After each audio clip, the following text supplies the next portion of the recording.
युद्ध के बारे में क्या कहती है महाभारत। आज इस वीडियो में जानिए खास 10 सबक महाभारत के। वर्तमान में पहलगाम में आतंकवादी हमले के चलते भारत और पाकिस्तान के बीच तनाव चरम पर है। पाकिस्तान लगातार भारत पर आतंकवादी हमले करवाकर हमारे निर्दोष लोगों को, सेना के जवानों को मार रहा है। अब हमारे संयम और सहिष्णुता की हद पार हो चुकी है। हर कोई चाहता है कि इस बार आर का युद्ध हो जाए। इसी विषय में पढ़े महाभारत क्या कहती है युद्ध के बारे में। वेदों में लिखा है, आत्मरक्षा के लिए संगठित होना और अपने धर्म की रक्षा के कारण बलिदान दो। धर्म यानी सत्य के लिए लड़ो। यही बात महाभारत भी कहती है। लेकिन महाभारत के युद्ध के बारे में जो लिखा है उसे जानकर आप भी हैरान हो जाएंगे। महाभारत की शिक्षा हर काल में प्रासंगिक रहेगी। महाभारत को पढ़ने के बाद इससे हमें जो शिक्षा और सबक मिलती है उसे याद रखना भी जरूरी है। तो चलो आज जानते हैं महाभारत युद्ध के बारे में क्या कहता है। Number 1, master plan. भगवान श्री कृष्ण के पास पांडवों को बचाने का कोई मास्टर प्लान नहीं होता तो पांडवों की कोई औकात नहीं थी कि वो कौरवों से किसी भी मामले में जीत पाते। उनकी जीत के पीछे श्री कृष्ण की रणनीति का बहुत बड़ा योगदान रहा। यदि आपको जीवन के किसी भी क्षेत्र में जीत हासिल करनी हो और यदि आपको रणनीति और उद्देश्य सही है तो आपको जीतने से कोई रोक नहीं सकता। नंबर 2, पूर्ण ज्ञान। कहते हैं कि अधूरा ज्ञान सबसे खतरनाक होता है। इस बात का उदाहरण है अभिमन्यु। अभिमन्यु बहुत ही वीर और बहादुर योद्धा था, लेकिन उनकी मृत्यु जिन परिस्थितियों में हुई उनके बारे में सभी जानते हैं। वह चक्रव्यूह को तोड़ना तो जानता था, परंतु चक्रव्यूह से निकलना नहीं जानता था। मुसीबत के समय यह अधूरा ज्ञान किसी भी काम का नहीं रहता। युद्ध का पूर्ण ज्ञान बहुत जरूरी है। नंबर 3, दोस्त और दुश्मनों की पहचान करना। महाभारत में कौन किसका दोस्त और कौन किसका दुश्मन था यह कहना बहुत ज़्यादा मुश्किल तो नहीं, लेकिन ऐसे कई मित्र थे जिन्होंने अपनी ही सेना के साथ विश्वासघात किया। ऐसे भी कई लोग थे जो ऐन वक्त पर पाला पलटकर कौरवों या पांडवों के साथ चले गए। शल्य और युयुत्सु इस उदाहरण हैं। इसलिए कहते हैं कई बार दोस्त के भेष में दुश्मन हमारे साथ आ जाते हैं और इससे कई तरह के राज लेते रहते हैं। कुछ ऐसे भी दोस्त होते हैं जो दोनों तरफ के होते हैं। ऐसे दोस्तों पर कतई विश्वास नहीं करना चाहिए। इसलिए किसी पर भी आंख मूंदकर विश्वास मत करो। अब आप भी सोचिए कि कौरवों का साथ दे रहे भीष्म, द्रोण और विदुर ने अंत युद्ध में पांडवों का ही साथ दिया। ये लोग लड़ाई तो कौरवों की तरफ से लड़ रहे थे, लेकिन प्रशंसा पांडवों की करते थे और युद्ध जीतने के उपाय भी पांडवों को ही बताते थे। नंबर 4, सदा सत्य के साथ रहो। कौरवों की सेना पांडवों की सेना से कहीं ज़्यादा शक्तिशाली थी। एक से बढ़कर एक योद्धा और ज्ञानी जन कौरवों का साथ दे रहे थे।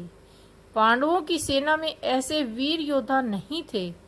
जब श्री कृष्ण ने दुर्योधन से कहा कि तुम मुझे या मेरी नारायणी सेना में से किसी एक को चुन लो, तो दुर्योधन ने श्री कृष्ण को छोड़कर उनकी सेना को चुना। अंत पांडवों का साथ देने के लिए श्री कृष्ण अकेले रह गए। कहते हैं कि विजय उसकी नहीं होती जहां लोग ज़्यादा हैं, ज़्यादा धनवान हैं या बड़े पद अधिकारी हैं। विजय हमेशा उसकी होती है जहां ईश्वर है, और ईश्वर हमेशा वही है जहां सत्य है। इसलिए सत्य का साथ कभी ना छोड़े। अतः सत्य की ही जीत होती है। आप सत्य की राह पर हैं और कष्टों का सामना कर रहे हैं, लेकिन आपका कोई परिचित अनीति, अधर्म और खोटे कर्म करने के बाद जो संपन्न है, सुविधाओं से मालामाल है, तो उसे देखकर अपना मार्ग ना छोड़े। आपकी आंखें सिर्फ वर्तमान को देख सकती हैं, भविष्य को नहीं। अगर हमारी वीडियो आपको अच्छी लग रही है तो प्लीज़ चैनल को सब्सक्राइब अभी कर लें। तो अब चलते हैं नंबर 5, जिंदगी का उत्सव। लड़ाई से डरने वाले मिट जाते हैं। जिंदगी का एक उत्सव है, संग नहीं। लेकिन जीवन के कुछ मोर्चों पर व्यक्ति को लड़ने के लिए हमेशा तैयार रहना चाहिए। जो व्यक्ति लड़ना नहीं जानता, युद्ध उसी पर थोपा जाएगा या उसको सबसे पहले मारा जाएगा। महाभारत में पांडवों को यह बात श्री कृष्ण ने अच्छे से सिखाई थी। पांडव अपने वधू बांधवों से लड़ना नहीं चाहते थे, लेकिन श्री कृष्ण ने समझाया कि जब किसी मसले का हल शांतिपूर्वक या किसी भी तरीके से नहीं होता हो, तो फिर युद्ध ही एकमात्र विकल्प रह बच जाता है। कायर लोग युद्ध से पीछे हटते हैं, इसलिए अपनी चीज को हासिल करने के लिए कई बार युद्ध करना पड़ता है।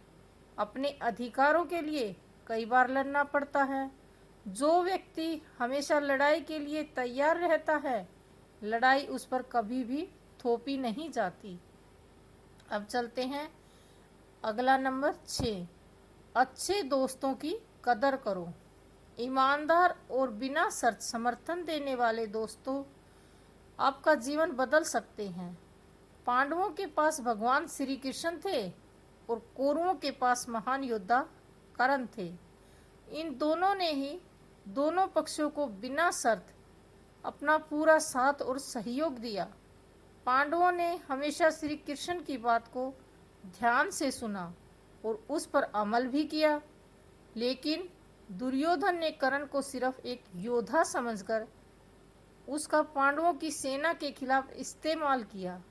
यदि दुर्योधन कर्ण की बात मानकर कर्ण को घटोत्कच को मारने के लिए दबाव नहीं डालता, तो जो अबोध अस्त्र कर्ण के पास था उससे अर्जुन मारा जाता।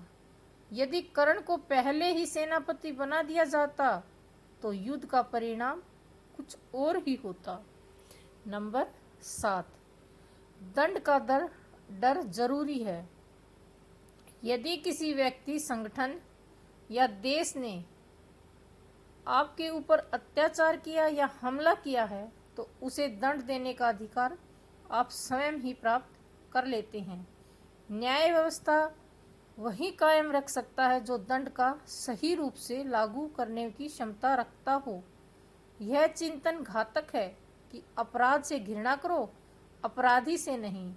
दुनिया भर की जेलों में इसके उदाहरण प्रस्तुत किए जा सकते हैं कि जिन अपराधियों को सुधारने की दृष्टि से पुनर्वास कार्यक्रम चलाए गए, उन्होंने समाज में जाकर फिर से अपराध को अंजाम दिया।